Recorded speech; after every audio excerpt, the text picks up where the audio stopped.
आपके ख्याल में नेगोशिएशन फेलियर की सबसे बड़ी वजह क्या है? हाँ हाँ, शाबाश, इसका एक लफ्ज, हाँ, स्टिफनेस, इसका एक अच्छा सा लफ्ज बताएं। और कोई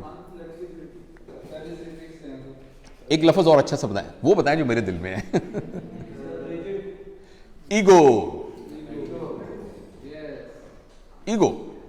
तो मेरे जाती ख्याल के अंदर लीडर की कोई ईगो नहीं होती, लीडर की बेइज्जती नहीं होती, बेइज्जती होती नहीं उसकी। क्योंकि आपको पता है बेइज्जती होती क्या है? नहीं, बेइज्जती जरा तो उसको समझिएगा जरा प्लीज, नाजुक बात है। ईगो, मेरी देखें, ईगो की 1000 डेफिनेशंस और होंगी। I know since we are recording it this message may go all over the world, तो हो सकता है बहुत सारे लोग ईगो की नई डेफिनेशंस बताएं जो मेरी अंडरस्टैंडिंग है। उस एक पर्सपेक्टिव के अंदर ईगो का मतलब यह है considering yourself what you are not and then trying your hard to protect that thing. अस्सी जट उन्ने हैं, अस्सी जट उन्ने हैं भाईजान, असी साडा यह अकीदा है। मैं head of the department of surgery हूं। Are you head of department of surgery? अगर अभी आपका एक्सीडेंट हो जाए, अल्लाह नाम, किसी का एक्सीडेंट हो जाए और उसको हेड इंजरी होके और वो वेंट के ऊपर पड़ा हो, किधर गया head of department of surgery भाईजान? It's only a software which is in your mind. किधर गया? मैं जट हूं, मैं फलां हूं, मेरा वो अकीदा है, मेरा ये अकीदा है। दिस इज, गौर से सुनिएगा मेरा फिक्रा, considering yourself what you are not and then trying to protect it. मैं वार्ड का प्रोफेसर हूं, यू आर एक्चुअली नॉट। आपका नाम जावेद इकबाल है, आप जावेद इकबाल हैं, आपको रिस्पॉन्सिबिलिटी दी गई है head of department of surgery की, जो कुछ अरसे के बाद आपसे ले ली जाएगी, और आपसे पहले भी एक बंदे को दी गई थी। So if I am head of department of surgery, I forget that I am Javed Iqbal. अगर मेरे head of department of surgery के ऊपर कोई हट लगा, जरा सा भी दब्बा आया, यानी यह कि मैं कमरे में आया था, कूट के खड़ा नहीं हुआ, ऐसी की तैसी इनकी जरूरत क्या हुई खड़े हुए। इसका नाम ईगो होता है। Ego is protecting your understanding about yourself which you are not. इसका नाम बेइज्जती होता है। थोड़ी देर के लिए आपको पता लग जाए कि मैं हूं क्या, थोड़ी देर के लिए आपको पता लग जाए कि मैं हूं क्या, आपकी सारी ईगो खत्म हो जाएगी।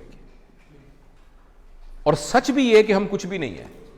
और अगर आप इजाजत दें और थोड़ी देर के लिए ट्राई करना चाहें, मैं जरा मास्क ले लूं क्योंकि मैं आपके जरा करीब आ रहा हूं 6 फुट के डिस्टेंस से। अगर फर्ज करें मैं ऐसे मिसाल के तौर पे कह रहा हूं, आपको सिर्फ ये कहूं कि मुंह आपका बंद कर दूं और नाक भी बंद कर दूं,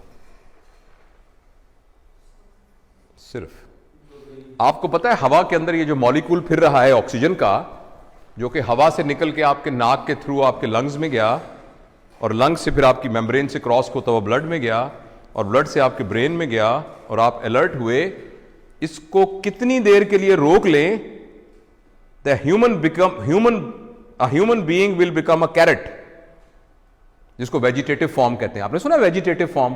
वो वेजिटेबल क्या होती है? कैरेट होती है ना, मूली और गाजर होती है।